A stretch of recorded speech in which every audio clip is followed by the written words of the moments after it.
우리 하나님 말씀 봅니다. 빌립보서 1장 27절부터 30절 말씀입니다. 빌립보서 1장 27절부터 30절 말씀 함께 봉독하도록 하겠습니다. 오직 너희는 그리스도의 복음에 합당하게 생활하라.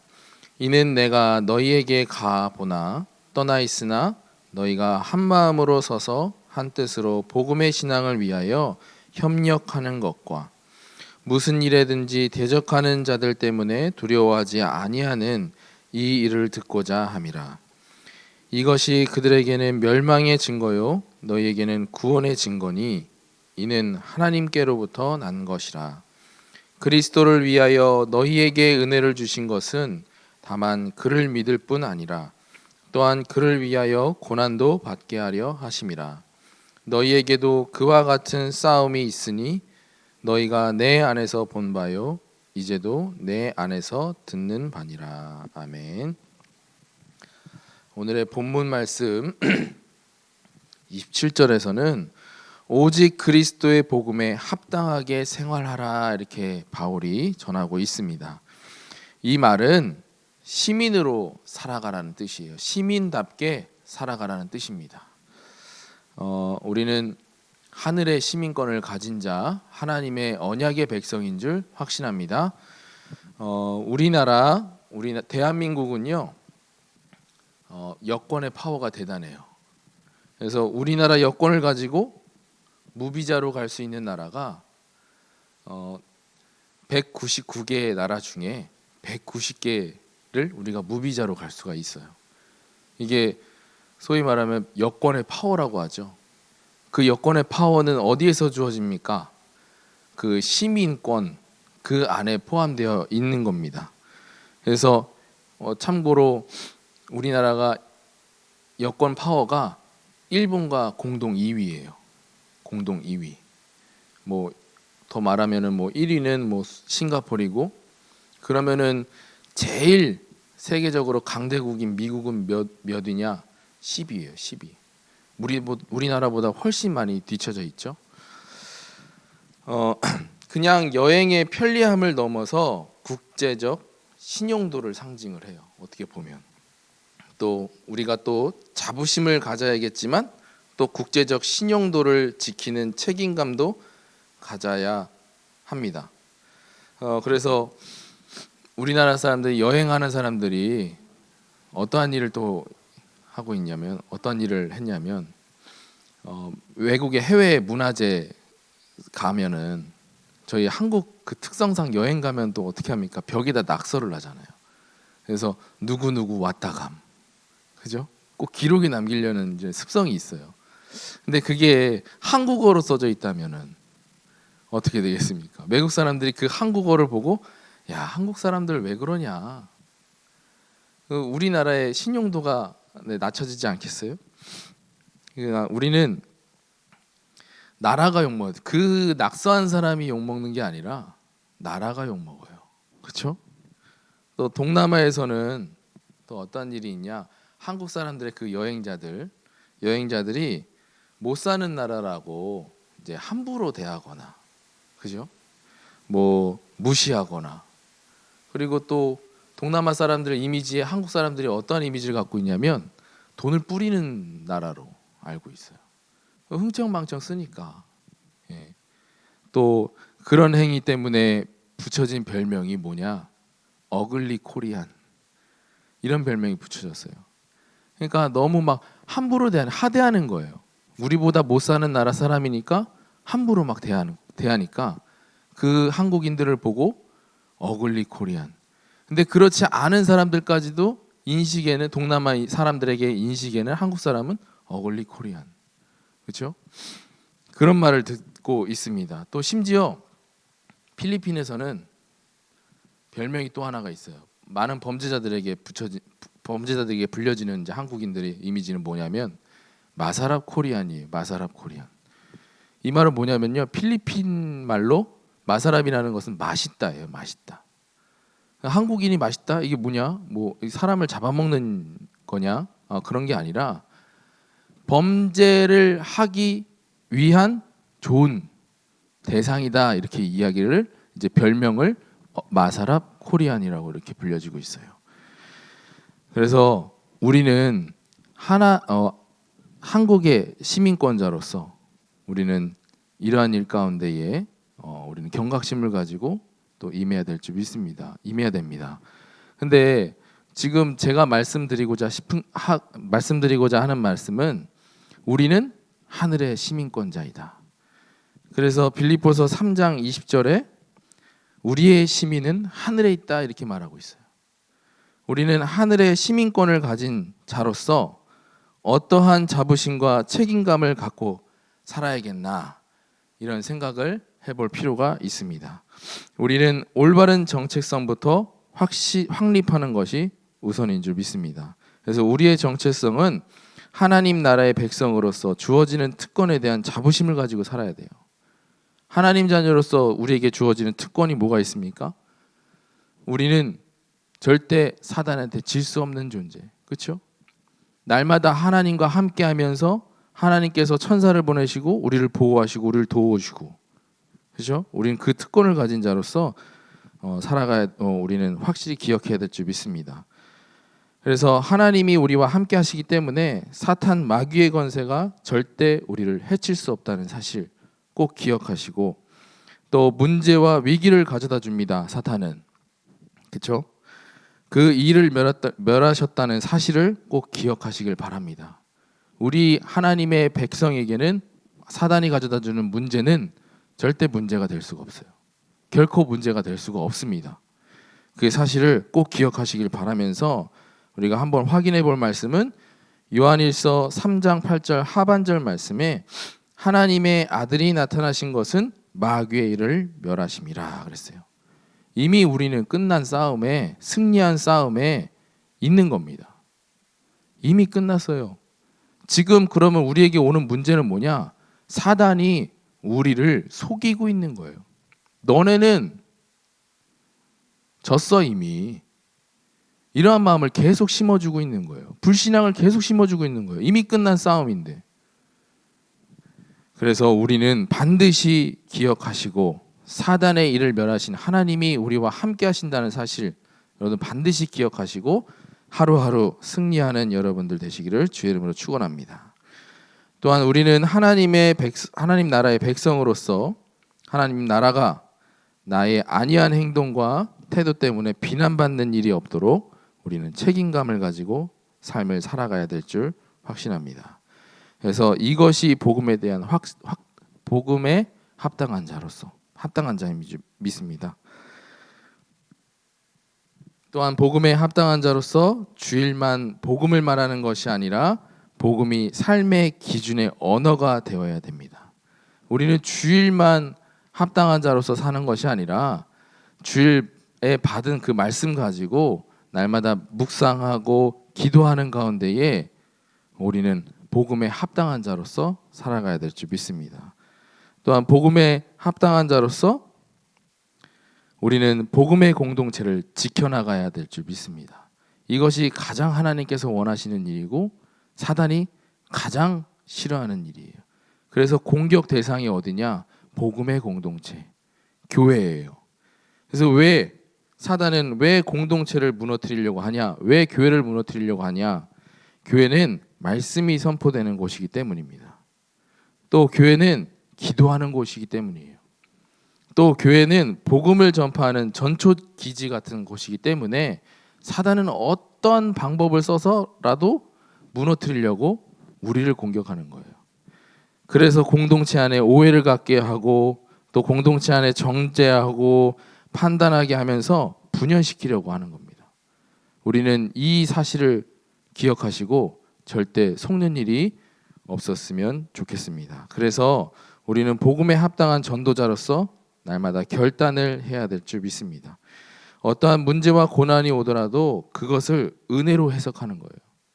그냥 문제에만 우리가 해석하는 것이 아니라 우리는 그곳에 하나님의 숨겨진 은혜가 있음을 믿고 올바르게 해석해야 될 줄 믿습니다. 우리가 문제 가운데 계속 집중하면요, 문제가 끊이지가 않아요. 더 더 깊이 들어가면서 우리는 더더욱 무너지게 되어 있어요. 그러면 우리는 어떻게 이 문제 속에서 헤쳐나가야 되냐, 극복해야 되냐? 하나님께서 이미 우리의 싸움을 승리를 보장하셨다는 사실을 믿고 우리는 임해야 될 줄 믿습니다. 그 문제에 집중하는 것이 아니라 하나님께서 나에게 주신 은혜와 축복에 또 하나님의 나라의 일에 집중할 때에 하나님께서 우리에게 주어진 모든 문제가 아님을 위기 속에 기회를 하나님께서 보여주실 줄 확신합니다. 그래서 나에게 문제가 있다. 그 문제를 어떻게든 해결하려고 하지 마시고 더욱더 복음 안으로 들어오시길 바랍니다. 그럴 때에 나의 일을 하나님께서 감당하실 줄 확신합니다. 그래서 우리는 어떠한 문제와 고난이 오더라도 그것을 하나님의 은혜로 해석하고 또 언약의 백성에게 고난이 아님을 여러분들 기억하시길 바라요. 그것은 하나님께서 우리를 더욱더 강하게 만드시기 위한 그 연단의 과정이에요. 특히 전도자에게 고난은 또 이번 강단 말씀에 훈장이라고 말씀하셨어요. 훈장. 그래서 언약의 백성에게 주어진 특권 반드시 기억하시길 바랍니다. 하나님께서 함께 하시고 직접적으로 우리의 삶 속에 함께 하시고 또 우리의 삶을 천사를 동원하여서 하나님께서 도우시고 보호하신다는 사실 꼭 기억하시기를 바랍니다.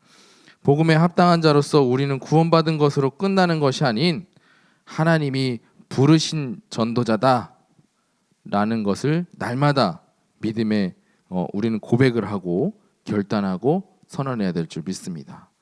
복음에 합당한 자로서 전도자로서 복음은 완전하고 충분하고 모든 것임을 우린 날마다 삶 속에서 고백해야 되겠습니다. 합당한 전도자로서 어떠한 문제와 고난이 와도 절대 복음을 놓치지 않고 전하겠다는 결단과 선언 날마다 하시기를 바랍니다. 그래서 하나님이 우리에게 주신 주권적 명령 꼭 기억하시고 삶의 방향이 우리 여기에 맞춰져야 돼요. 우리에게 주어진 문제 거기에 집중하는 것이 아니라 예수님께서 승천하시기 전에 우리에게 주신 그 명령, 하나님의 주권적 명령, 그 명령에 우리는 집중해야 될 줄 믿습니다. 그래서 마태복음 28장 16절부터 20절에 보면요, 내용이 가서 제자 삼으라예요. 가서 나의 제자가 아니라 내가 그리스도의 제자 된 것처럼 다른 사람들을 그리스도의 제자로서 세워가는 일에 우리는 마음 담고 기도해야 되고 또 우리는 실천해야 된다, 도전해야 된다, 이 말을 전달하고 있는 겁니다. 그래서 마가복음 16장 15절부터 20절에는 보면은 만민에게 복음을 전파하라 이렇게 말씀하셨어요. 지금 흑암 가운데에 고통스럽게 살고 있는 많은 영혼들에게 치유를 주시고 복음을 전파하라는 거예요. 복음을 전하여서 그 사람을 치유하라는 그 일에 우리가 힘쓰라는 얘기입니다. 또 누가복음 24장 13절부터 35절에 보니까요, 지금 이제 예수님을 따랐던 이제 사람들이 이제 엠마오로 다시 돌아가는 그 가운데에 예수님께서 어떻게 하십니까? 다시 부르시잖아요. 그러니까 지금 복음에서 돌아선 사람들을 우리는 찾아서 다시 하나님을 바라볼 수 있도록 우리 인도하는 일에 힘써야 된다는 얘기입니다. 또 요한복음 21장 15절부터 18절 말씀에 어린 양을 먹이라 이게 3번이나 나왔어요. 굉장히 중요한 말씀이기 때문에 3번이나 한 거라고 저는 확신합니다. 후대들을 세우는 일에 우리는 날마다 마음 가지고 힘써야 될 줄 믿습니다.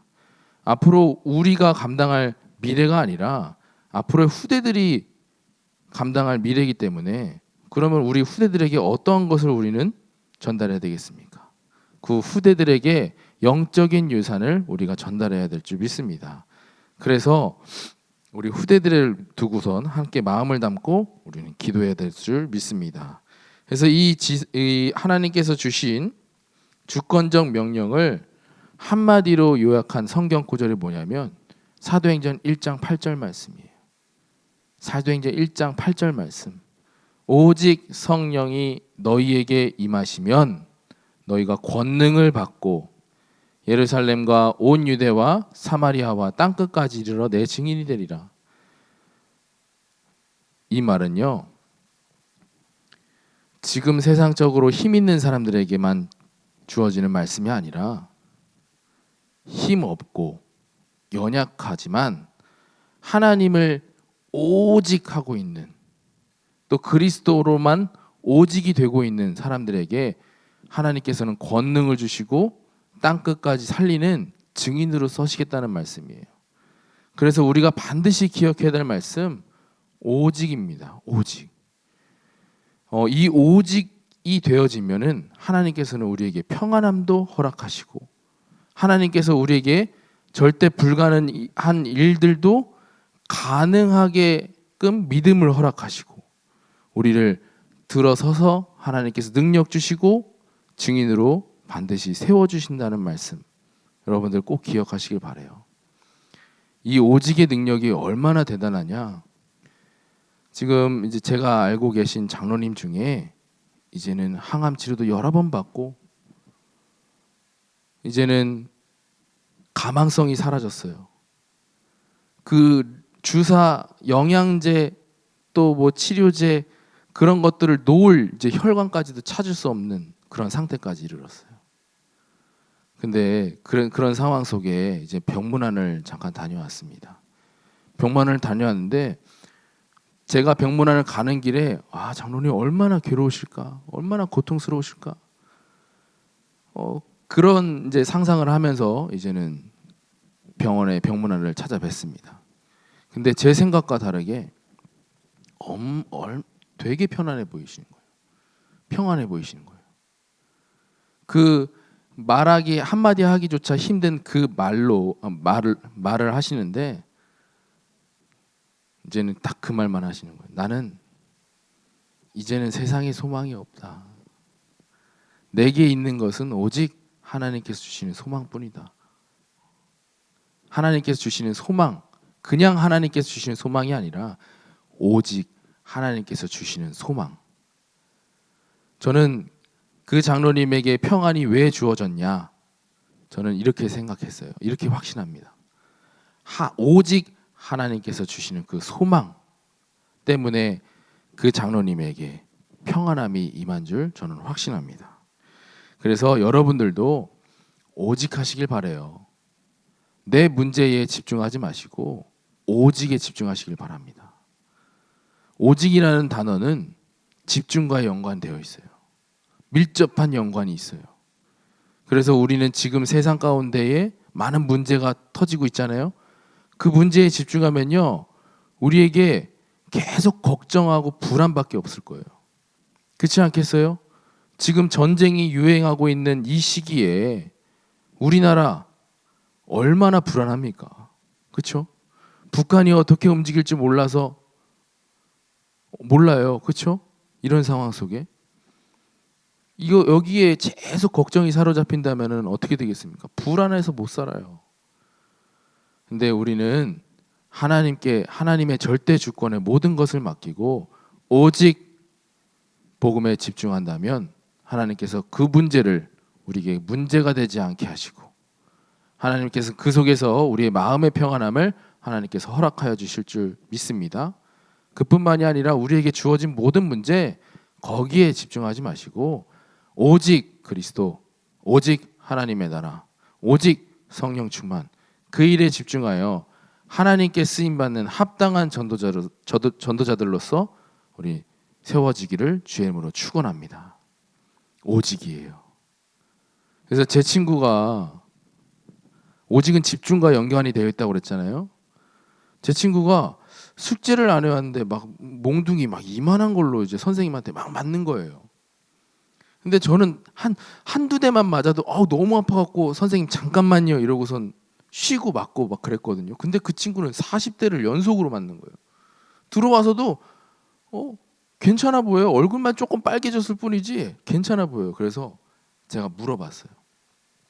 야, 너는 어떻게 그 40대를 한 번도 안 끊고 맞을 수 있냐? 그랬더니 그 친구가 나는 내가 좋아하는 사람 생각해. 맞을 때. 그거구나. 그렇죠? 우리에게 주어진 문제 그 일에 집중하지 마시고 우리가 오직 그리스도, 오직 하나님의 나라, 오직 성령 충만에 집중할 때에 어떠한 아픔과 어려움도 우리에게 없고 하나님께 사라지게 하시고 우리에게 주시는 하늘에서 주시는 평안함이 우리에게 임할 줄 믿습니다. 그래서 우리는 날마다 무슨 일에 힘써야 되냐? 말씀 운동, 기도 운동, 전도 운동에만 힘써서 우리의 믿음이 정렬되는 은혜가 있기를 주의 이름으로 축복합니다. 기도합니다. 살아계신 하나님, 많은 어려움과 고통 속에 우리의 생각이 사로잡히지 아니하게 하시고 오직 그리스도, 오직 하나님의 나라, 오직 성령 충만에만 집중하게 하여 주시옵소서. 그 일 가운데에 많은 하나님의 은혜가 우리의 삶 속에 임하게 될 줄 믿습니다. 또한 우리의 믿음이 더욱더 자라고 우리는 더욱더 복음에 합당한 전도자들로 하나님께서 세워가 주실 줄 믿습니다. 그 믿음 가지고 날마다 삶 속에서 오직 그리스도, 오직 하나님의 나라, 오직 성령 충만함에 집중하는 우리의 삶이 될 수 있도록 인도하여 주시옵소서. 살아계신 주 예수 그리스도의 이름으로 기도드렸습니다. 아멘. 하늘에 계신 우리 아버지여, 이름이 거룩히 여김을 받으시오며 나라의 임하옵시며 뜻이 하늘에서 이루어진 것 같이 땅에서도 이루어지리라. 오늘날 우리에게 일용할 양식을 주옵시고 우리가 우리에게 죄 지은 자를 사하여 준 것 같이 우리의 죄를 사하여 주옵시고 우리를 시험에 들게 하지 마옵시고 다만 악에서 구하옵소서. 대개 나라와 권세와 영광이 아버지께 영원히 있사옵나이다. 아멘.